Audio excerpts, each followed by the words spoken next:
good morning, everyone. A very warm welcome from my side to today's panel discussion, Dealing or Healing Trauma-Responsive Approaches in Times of Transactional Peacemaking. I'm Stephanie Gaumert, advisor for MHPSS and Peace at the Berghoff Foundation, and it's my pleasure to moderate today's event. So before I will introduce you to our panelists today, I would like to give the floor to André from Mainz, who is the representative of the Ministry of Foreign Affairs of the Netherlands, for the opening remarks. André, the floor is yours. Welcome. Yes, thank you very much, Stephanie, and thank you all for joining us today. It's very good to have you with us for such an important discussion, actually. And I want to say a couple of words to underline why it's such an important discussion. It's especially valuable to have this discussion with policymakers, but also practitioners, researchers, and civil society representatives, because they need to come together to discuss this topic. Why is this topic important? Because what we see right now in this moment in history is that peacemaking is increasingly transactional. Armed conflicts around the world are more fragmented, protracted, and complex. You all know this. And what we see happening is that peace negotiations themselves are moving faster. There's a lot of pressure for a rapid political result. There are geopolitical constraints more and more on even very localized peace processes. And in sort of that constellation, there's very limited attention for the long-term peace processes.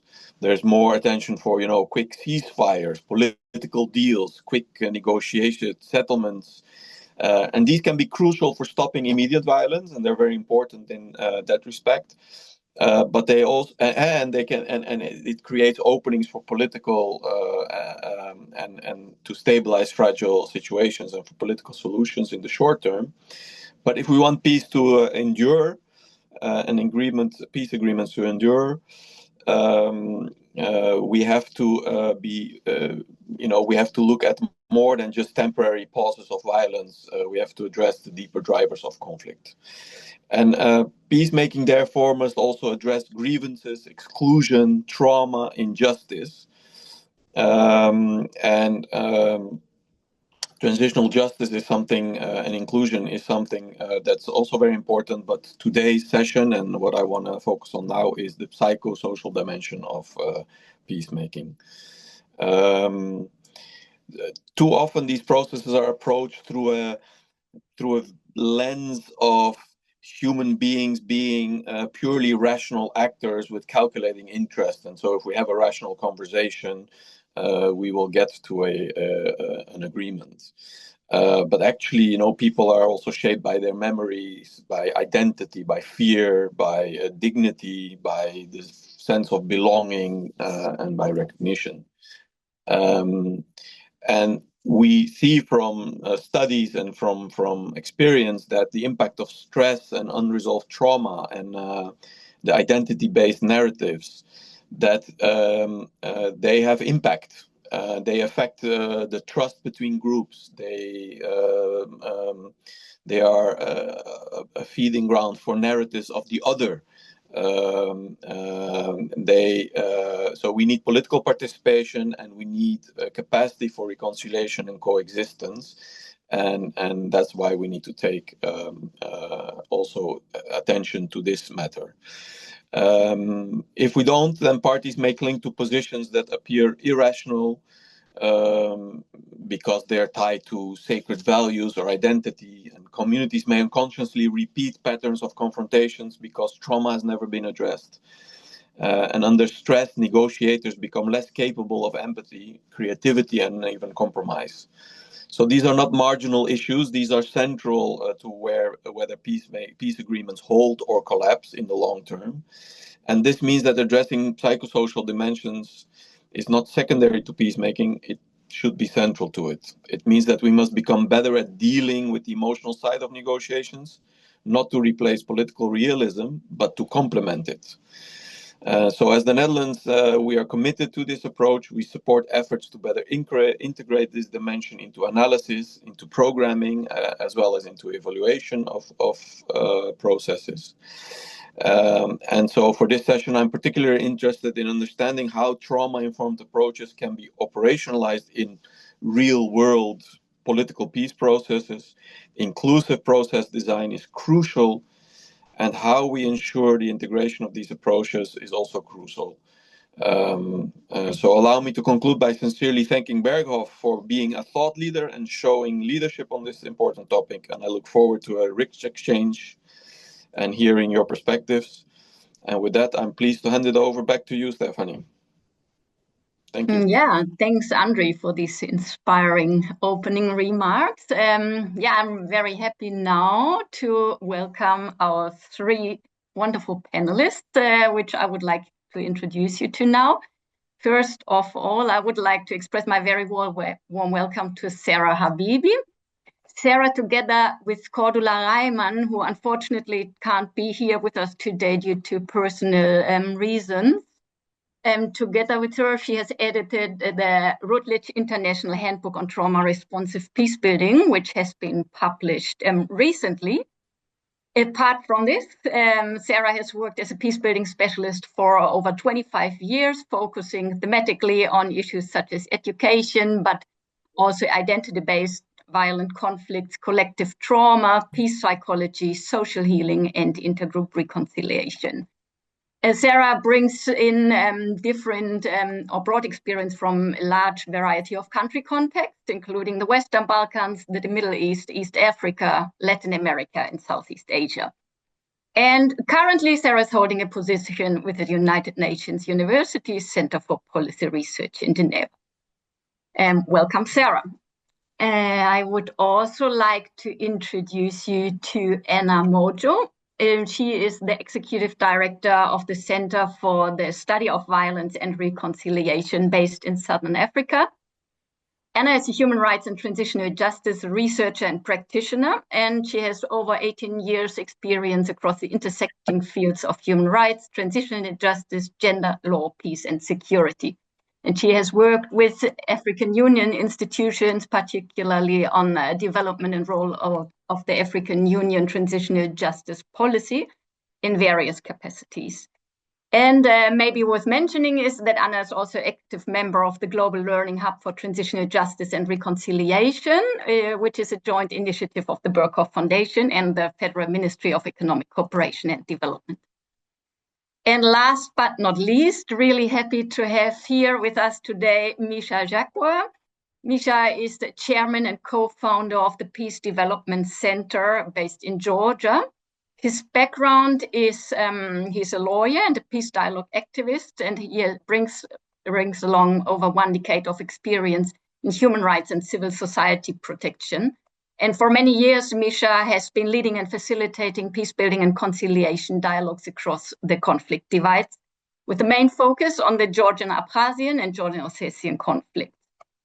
Importantly here also to mention is that Misha has also worked as a local coordinator with the Berghoff Foundation on a project where he coordinated an initiative on trauma-related memory work across conflict lines.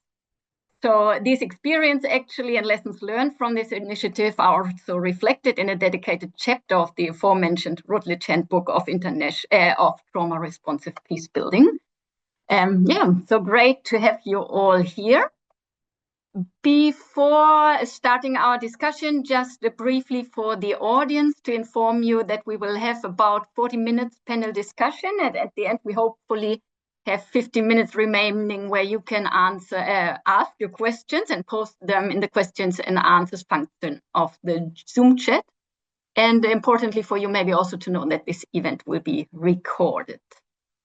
Yeah, so very excited to now jump into our topic. And I would just quickly like to summarize, as Andre has mentioned in his opening remarks already. So recent years, we have seen a growing reliance on fast-track, rather elite-driven security arrangements that tend to prioritize short-term stabilization and quick, visible gains over inclusive and participatory peace-building processes. And these approaches often come at the expense of more restorative efforts, which are aimed to address the structural causes of violence, inequality, and exclusion. And Anna, you have been involved, as mentioned before, in the rollout of a continent-wide transitional justice policy for the African Union. And this policy aims to equip member states emerging from violent conflict, war, and repression with the tools to design context-specific strategies for sustainable peace. And so I would like to know, from your experience in transitional justice perspective, what elements are essential to making peace sustainable, and how can peace agreements lay the groundwork for these outcomes? Thank you. Thank you so much, Stephanie, for that question. I'll start with the first part of the question in terms of what needs to be included in order to make peace sustainable. One of the things, or one of the biggest learnings from the work of the Center for the Study of Violence and Reconciliation over about 37 years of working on post-conflict transitions and processes aimed at establishing or at least building sustainable peace is that if you want to build sustainable peace, one of the things that you cannot afford to leave behind or to omit, it is the healing, particularly of those most affected by violence or the conflict or any occurrence that necessitates a transitional justice process or movement from crisis or conflict to a more peaceful existence.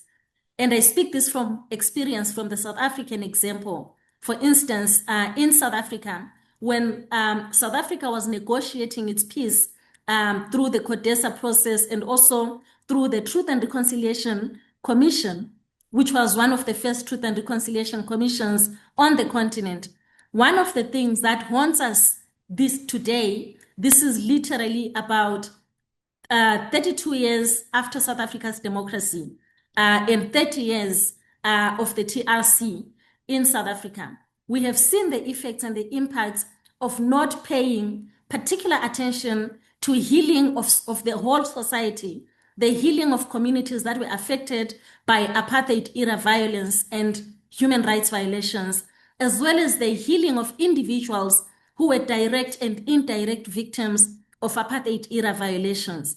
We prioritized many other processes, for instance, truth-telling processes. Of course, during the process or during the mandate of the TRC, we ensured that we integrated healing or mental health and psychosocial support services to the process and the work of the TRC. But this did not continue outside the TRC space. And the high levels of violence that we see in South Africa today, part of the research that we do at the center highlights the fact that one of the root causes or key drivers of this violence that we see in society is the unresolved trauma of the past. We did not take the society, the communities that were affected by the apartheid-era violations, we did not take the individuals themselves into a healing process. We tied everything to the TRC. We did not have separate programs that were aimed at addressing the trauma that everyone had experienced. And having undergone such a level of victimization, victimhood, brutalization that apartheid did to most people, particularly the majority in the country, required that we invested a lot in the healing at these multiple levels, at a societal level, at a leadership level, particularly given that even some of our leaders were actually people who fought in the liberation struggle. They were parachuted into government positions without realizing that they were also severely traumatized by what they saw in the field or what they saw as they were running away or fighting during the struggle, the liberation struggle. Healing of communities that were affected, communities lost family members, communities, for instance, lost their homes, etc. They saw some community members being killed in front of them. They lived in fear. Some were tortured, etc. The activists themselves, in the form of war veterans, some of them were tortured.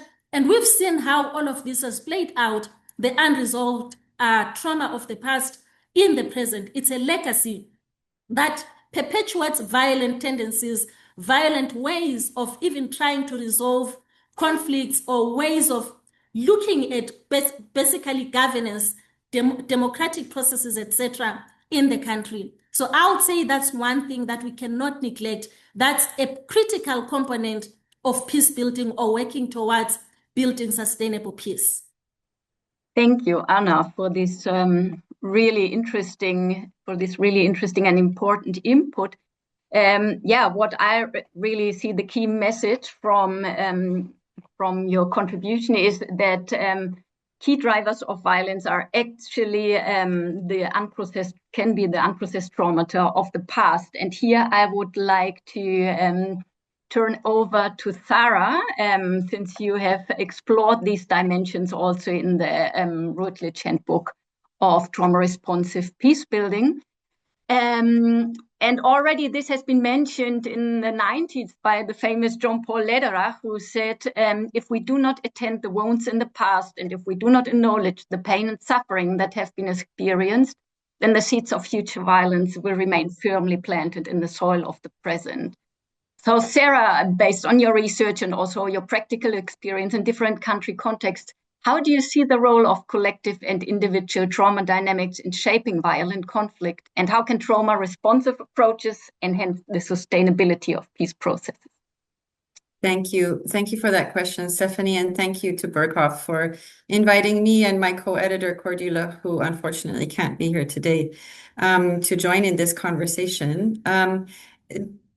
Perhaps contributing or adding on to the remarks of Anna before me, I think it's important for us first to acknowledge that trauma is a response to experiences of overwhelming threat. And that can take many forms and many dimensions. But trauma responses are effectively a self-protective mechanism. When the individual person faces overwhelming threat or injustice, when a community or a nation experiences overwhelming threat and violence and injustice, the body's nervous system is activated to go into self-protective mode. So trauma itself is a survival mechanism. It is actually an important feature of human resilience because it helps us to cope with the extraordinary circumstances that we're facing. However, and it's important to distinguish between trauma responses and other near psychological and social phenomena, which include stress. Stress is not always the same thing as trauma. That's important to recognize. And also grief. These are interrelated experiences because they tie together human emotions, human identities, human narratives, human mental models about what is this world that we're living in and how can I exist in it individually and in my group. So individual and collective trauma, the legacies of individual and collective trauma, leave us in a state of vigilance against threat, preparedness for threat, or sensitivity to threats that are real and perceived. Unaddressed trauma makes us almost over-prepared, and that can lead to heightened responses to risk that can lead to heightened risk of violence. So the individual and collective trauma dynamics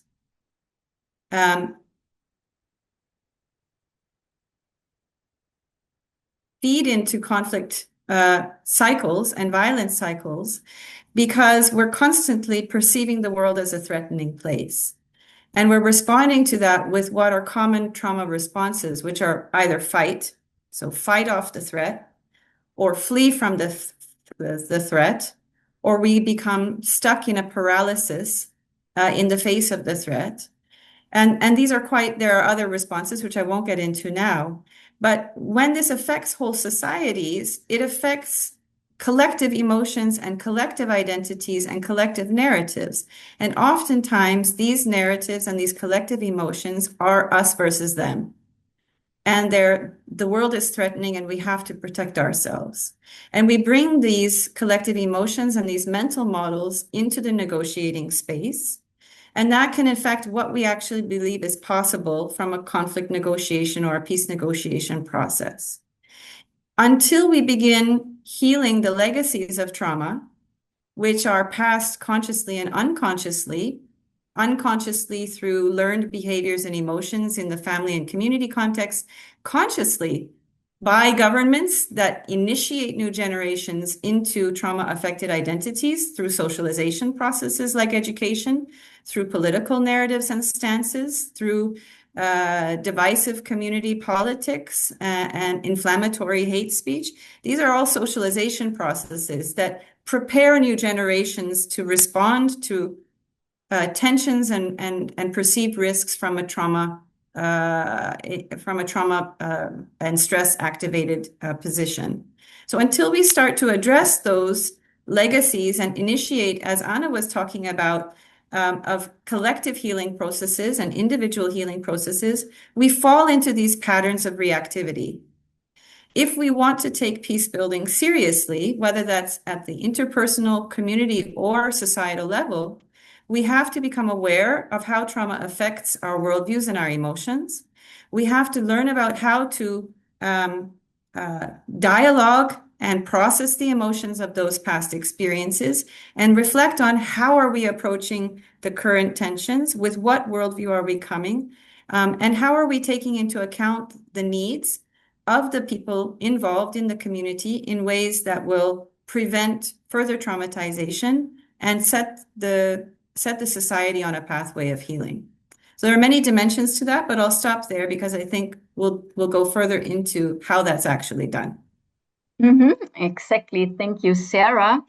You have mentioned here very important dynamics related to collective and individual mindsets, collective memory, also narratives of victimhood, which are all expressions of collective and individual trauma, which have to be taken into account also when facilitating mediation and dialogue processes. And here I would like to give the space to Misha, since you have been working on community dialogue processes, as mentioned before, in the Georgia-Abkhazian conflict.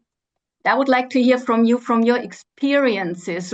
What did you observe? How do conflict-induced trauma shape mindsets, social relationship? And also, how do these dynamics affect individuals' readiness to engage in peace? Thank you for your question and for organizing this meeting. My views will be mostly based on my participation and coordination of the process between Georgian and Abkhazian side. Unfortunately, the conditions when the conflict is unsolved for such a long period, and the Georgian-Abkhazian case is unsolved for more than 30 years. The absence of connections between societies is creating a process of monopolizing the trauma of victimhood between the sides. So each side understands the trauma that only the side is traumatized and is a victim. For those living within the conflict zone, a unified consensus-based position regarding their traumas emerges, and the society collectively lives through and carries this traumatic experience. And it comes mostly on the Abkhazian society because they mostly live in more or less closed society, and their everyday life is linked with memories of their traumatic past. In the case of Georgian side, the trauma is primarily maintained among the war-affected, internally displaced persons. This trauma is linked not only to the war itself, but also to the subsequent, often difficult process of integration and adapting to the new social environment. So the traumatic experiences of the conflicting parties differ based on their post-war realities.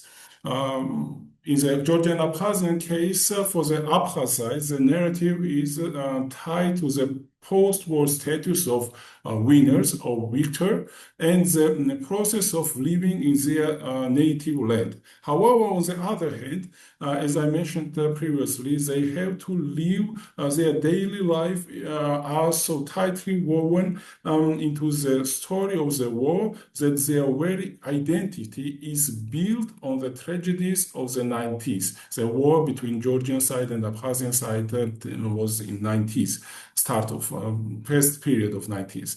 They are, in a sense, living in a world that never stopped being a battlefield. As a result, the society is essentially confined within a traumatized environment. On the Georgian side, in the broader Georgian society, a unified national sense of trauma does not exist. But on the Georgian side, we have the different understanding of trauma because it remains largely at the level of slogans. But regarding the IDP population, we have the both kind of traumas. One trauma is a natural and experience-based trauma, and it is more reactive on the suffers which this population has in past. But on the other hand, it has an imposed status of social traumatization and victimhood, which is formed through the unsolved period of this conflict. This creates an identity crisis for future generations. In a sense, the traumatic past has become their heritage, a perceived obligation to protect and carry the traumas of their ancestors. Each society, because the conflict is unsolved and on the some level frozen, each society lives in isolation, and the traumatic past becomes part of the daily routine. Consequently, society agreed upon consolidates views of the past. This may differ from individual, and our work shows that this collective and social accepted narrative is different from the individual understanding and individual traumas. The individual traumas and memories, but for the individuals themselves, challenging these public narratives carries the risks of re-traumatization or reopening all the wonders. Thus, confrontation with a public narrative rarely occurs. A social status is established in which we, the one side, and it is for both sides, for Georgian side and for the Abkhazian side, that this status is that you are the victim and the other side is the enemy. The revisit this configuration becomes part of the social contract, and attempting to change it is met with social condemnations. This relationship shapes memory and creates a consensus-based perception of the past and one's role within it. Accordingly, an alternative perception is rejected, and a total displacement of one's own mistakes or one's own role in this past occurs, so disappears. Yeah, what about I would say just a few words about the influence of the time, because unfortunately this time and new generation has a secondary traumas, and unfortunately their participations or engagement in the peace building process is not as active as it was for the previous generations, because there are needs and let's say because mostly they use this kind of tribunes for sharing their positions and protecting their own narratives and not understanding or getting information for the narratives of the other side. Thanks, Misha. Let me jump in here. As we have heard now, it really also hampers the collective trauma, the perspective taking and understanding of the realities of the other conflict side, which makes it really difficult to overcome cycles of violence, as empathy is a key feature in these processes. Since we've now heard very holistically how trauma dynamics can shape conflict dynamics and also the readiness to engage in peace, I would now like to have a look at the practical implications for the design of peace processes. So Sarah, in your research on awareness informing peace policies and interventions among trauma-affected population, you have observed a large variation regarding both the centrality of trauma to peace-building theories of change and also the depth with which it's engaged. So in this context, you have developed a trauma awareness spectrum, which ranges from trauma-indifferent approaches to trauma transformative approaches. And these seek to create enabling conditions for deep individual collective healing as a foundation for breaking cycles of violence. So where very briefly, based on the trauma awareness spectrum, what practical shifts would signal that a peace process is moving from a trauma indifferent towards a more trauma aware approach? Yeah, this is such an important question. And I'd like to just preface my response by saying that I think we should recognize that there is progress in the peace building field by the very fact that we can talk about trauma. This wasn't possible 20 years ago. Discussions of trauma were taking place in a humanitarian space and only just minimally. So the fact that we're having this conversation today is already strong evidence that we've moved really far in our awareness of the importance of talking about trauma and recognizing its role in conflict dynamics and its importance in peace-building processes. That being said, we've also witnessed kind of almost a rapid flourishing of the use of this word trauma and of mental health and psychosocial support. And a lot of things are being done under these labels that are actually very different. And so that's why Cordula and I, in our handbook, felt that it's really important to articulate this spectrum of trauma awareness, which is a tool just to help identify where along a spectrum are organizations engaging. At the far end is trauma indifference, which is where we pretend like trauma is not important. We work in spaces that are affected by histories of war and violence and oppression, and we think that we can do an economic development program or a political settlement or some other sort of thing with leaving the trauma question off the page. And this is not very helpful. After that, there are trauma reactive approaches, which are not prepared to deal with trauma, but trauma enters into the conversation. It enters into the mediation space. It shows up as strong emotions. It shows up as hard positions. It shows up as resistance to peace building processes. And we respond also to that unwelcome presence of trauma through activation of our own stress responses, which are perhaps a desire to shut it down, to contain it, to dismiss it, to belittle it. So this is what we would call the trauma reactive approach. And obviously, neither of these are conducive to sustainable peacemaking or peace building processes. Once we become aware of trauma, how it affects individuals and collectives over time, how it affects organizations, how it affects international relations, we start to have trauma awareness, which makes us trauma sensitive. And the more we build this trauma awareness into the ways that we operate, from how we plan an intervention, to how we frame a mediation, to how we take care of our team members, to how we ensure that we're incorporating people from across all sectors of the society. We're taking into account how violence affects women and men and boys and girls differently. We're taking into account how different groups have been affected in different ways by violence through stronger roles as perpetrators or stronger roles as victims or through intergroup tensions. The more we integrate this into our conflict analysis and our process building, the more trauma-informed we're behaving. These are trauma-informed principles. What we hope practitioners in the field will do is to move more towards trauma-responsive and trauma-transformative approaches. So trauma-responsive approaches prepare in advance and welcome the engagement with these difficult histories, these difficult emotions, these collective identities and narratives, and sees that not as the extra, but sees it as the substance of the peace-building process, and says we can't build a new society until we heal the wounds of the past and until we learn to relate to each other in better and more respectful, humanizing, dignifying ways. That's a trauma-responsive approach. But that itself, for example, is done in local dialogues, but it may not address the structural issues.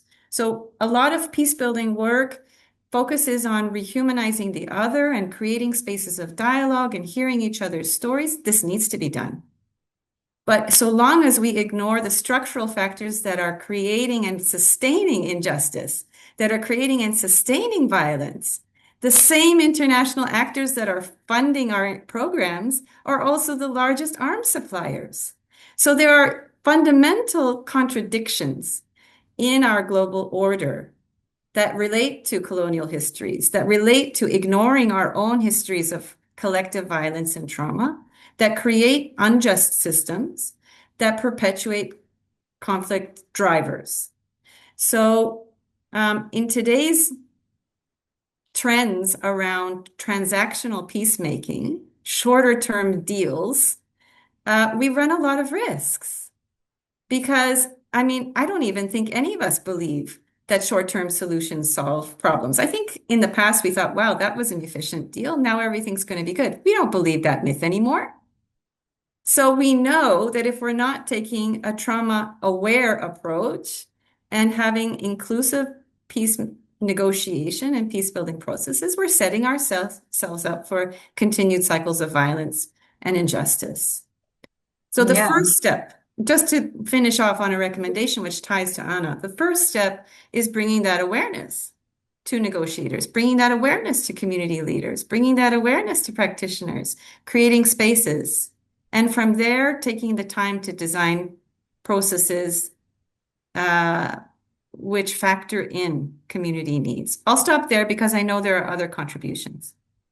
Yeah, thanks, Sarah, for sharing this really important concept. And there I also see this sharp contrast, as you've mentioned, between current dynamics towards fast-track deals and, on the other hand, like the need for participatory transformative approaches. And this is also what I wanted to ask Anna, since in transitional justice processes, there's also the trend basically to more transformative approaches towards transitional justice, which are participatory, which involve grassroots actors, which involve reshaping or restructuring economic, but also social and cultural relations. And I can see this sharp contrast to the actual tendencies in peace agreements, which basically lay the groundwork for transitional justice work. So what political frameworks would you say, Anna, would facilitate effective trauma-informed peace-building work or transitional justice work? Maybe also you can name one or two examples briefly, because we almost already have to come to an end of our discussion. Mm-hmm. Thank you. Thank you, Stephanie, for that. And thank you so much, Sarah, for your contributions. If we are looking at political frameworks that can really anchor trauma-informed approaches towards a transformative approach to transitional justice or peace building, for that matter, I think, amongst other things, we should really look at frameworks that anchor, amongst other things, the participation of those affected by violence. So a participatory framework is really important, not particularly when we are talking about a political framework. So the consultativeness of the process, the participation of those most affected is important, and ensuring, amongst other things, that that participation is not only based on looking at those affected as beneficiaries, but really looking at them as designers, people who can co-create in the room and also contribute immensely to how a transitional justice process should look like. And we see this in the African Union transitional justice policy, for instance, and now also the post-conflict reconstruction development policy that was revised by the African Union in June 2024. we really cannot afford to have peace processes or political processes aimed at transitional justice or securing sustainable peace being done at an elite level, leaving those affected behind. So this approach is really important. So participatory frameworks are really important as anchors of transitional justice as a political process. We look at transitional justice as a process that can be done by civil society actors on their own or sometimes by the state. But the fact remains, formal TJ processes are a political process. So we really need then to conscientize or bring awareness to these participatory frameworks to those who are designers or who are primary implementers of transitional justice. In most instances, it's member states. Another political framework that I will bring is really the contextual framework. This is really important, and I bring this from a political dimension.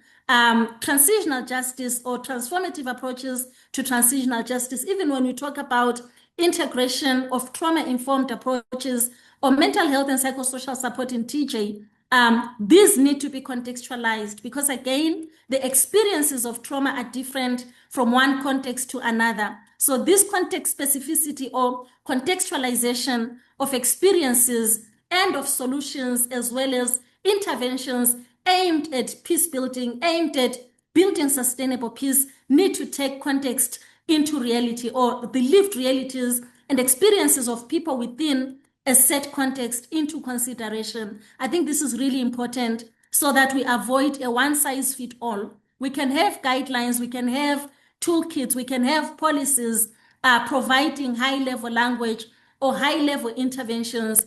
But if we are to ensure effective implementation aimed at building sustainable peace, these have to be tailored for the context within which a conflict or a crisis that necessitates a transitional justice process needs to be implemented in order for that process to respond to lived realities and experiences of the people within that particular context. Thank you.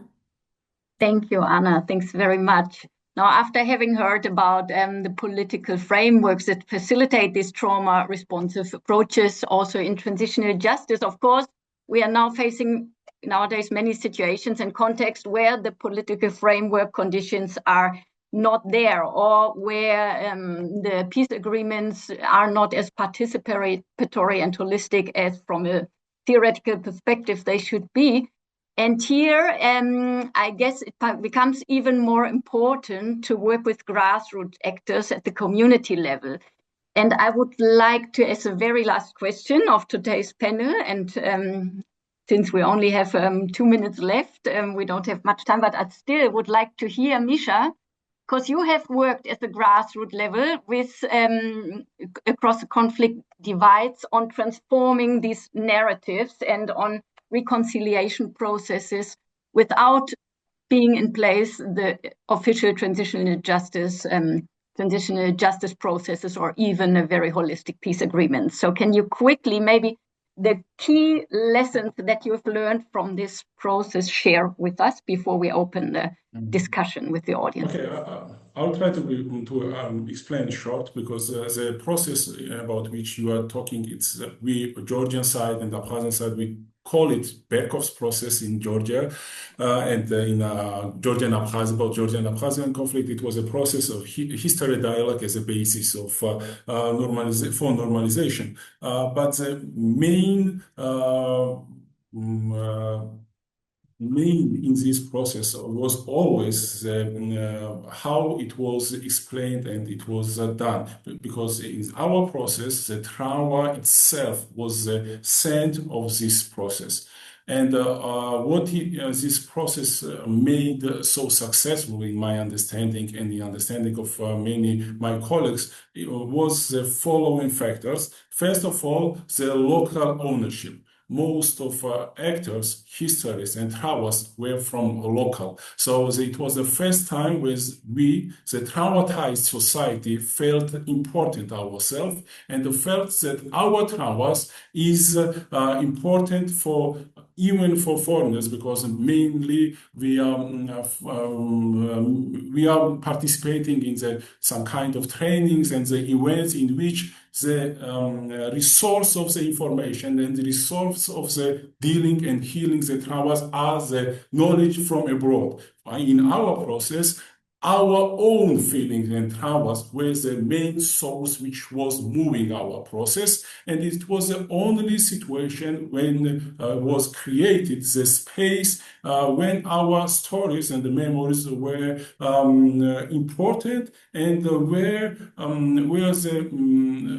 we were listened, and not only for the counter side, for instance, for Abkhazian be listened by the Georgians, but also by our own society, and it was an opportunity for us to challenge the social narratives which are not our own, and it's placed in our understanding and knowledge. That's why I think that the future approaches could be successful if we will find the space and the topics which are important for locals, for us. And in this process, it shows for me that dealing with the past for us, it also means the healing our past and traumas, because through this process, most of us pass these phases of dealing with our traumas and our horrible histories. So that was the key factors for me. It's a local ownership, the principles do not harm, in which this respect with the histories and traumas were discussed, and the shifting this top down, let's say, or to bottom up process, when we, the suffered people and society, were most important in this process. Thank you, Misha. Thanks a lot for this. I will now open up the floor to address the questions of the audience. Unfortunately, we won't be able to address all of the questions, but I will try to pick a representative or have a representative picture of the different topics. So here I have one question from Laura Richardson from the Institut de Recherche et d'Action pour la Paix from Haiti. And she is asking about the possibilities for trauma responsive intervention in low resource settings.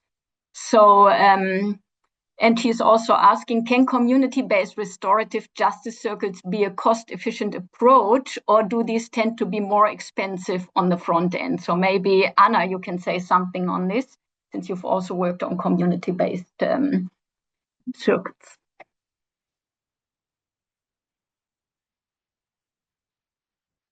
So, Anna, the floor is yours. So in the face of scarce resources, does one have to choose between a more persons and key persons approach or targeting, and do community-based restorative justice circles be a cost-efficient approach, or do these tend to be more expensive? Thank you for this question, Stephanie. So it's always a tension, right? Particularly when resources are scarce. But what we have found to be quite useful is to really look at basically trauma-informed approaches as a methodology that you can use even in collective healing processes, but also really also bringing it in from a reparations perspective and restorative justice perspective. Because again, where, for instance, you're dealing in communities that have been affected by violence, and you need to address issues of healing, not for individuals, but for a whole community that has undergone a specific occurrence like conflict or gross human rights violations, for instance, that are traumatized, and there are these competing priorities towards restorative justice, reparative justice, addressing the trauma through rehabilitation, etc. So really addressing it using then trauma-informed approaches where you ensure, amongst other things, that even, for instance, the bringing together of people becomes a trauma-informed process. Basically, this is the recognition that trauma is basically resident in the room of whoever you're convening. Sometimes even the very community leaders are people who've been traumatized.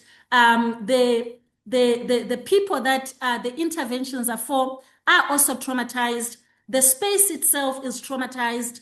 Almost everyone is traumatized. So addressing the trauma around us, the trauma within us, the trauma basically, even sometimes in the very interventions is important. So addressing these issues through this trauma-informed methodology helps in delivering healing on the one hand, restorative justice on the other, and also really dealing with the reparations, particularly looking at rehabilitation as one of the forms of healing. It may not be perfect in terms of delivering, or at least touching 2 or 3 issues with just one stone or with one methodology, but it helps in terms of within a constrained resource context in really addressing the multiple needs that victims may have at that particular point. Not perfectly so, but at least addressing them to a certain extent. Mm-hmm. Thanks, Anna. And yeah, what I also think, because in many contexts we have this issue with low or with resource constraints, and especially also with limited access to psychosocial or like professional psychosocial services. But here, I think what the trauma-informed approach in peace building is now having a look at in a closer way is how to mainstream basic trauma-informed considerations into ongoing processes, which does not really need much additional funding, but rather it's the way we look at things and the way we design our interventions. So I'm having here another question from Nino Gogwase. Can you recall peace negotiations and their aftermath in recent years where healing and reconciliation were addressed more or less successfully in shaping long-term peace? Maybe, Sarah, you want to answer this question for me. I'm currently spontaneously thinking of the Colombian peace agreement, which was very holistic in this way, but I will give the space to you. Yeah, thank you so much. In fact, I answered the same way in the written question space. That's one example where I think to some degree the needs of the different parties to the conflict, the different types of wounds, the different needs for healing and consideration in the transitional justice process, in the peace settlement process were taken into account. I might just quickly add in here, because I know we've only got a few minutes left. In the Routledge International Handbook for Trauma Responsive Peace Building, you'll find 36 chapters, including 22 case studies. And the parts of the book look at how violence affects individuals and collectives, what resilience and healing mean in different contexts. They're not the same thing. And neither resilience nor healing nor peace building are the same thing. So understanding the nuances and relationships between those different dimensions is important. And then there are questions in the question and answers around individual trauma therapy and mental health and psychosocial support in context of crisis and context. We have a whole section and case studies on this and its importance and its nuances and approaches. And we also have a whole section on the longer term intergenerational collective trauma healing and peace building, which ties very much into the dealing with the past and transitional justice questions. The 5th part of the book is about decolonizing the way that we approach trauma and peace building. And there have been questions about that as well. How are we framing these conversations? With what worldviews? With Western biomedical approaches? With locally generated, traditional, culturally situated practices? This is very important also when we even want to approach this conversation. So I do invite you to look there. I don't think we have any perfect model of a peace agreement. But for me, coming from an education background, one of the things I look for as an indicator is, does the peace negotiation take into account education?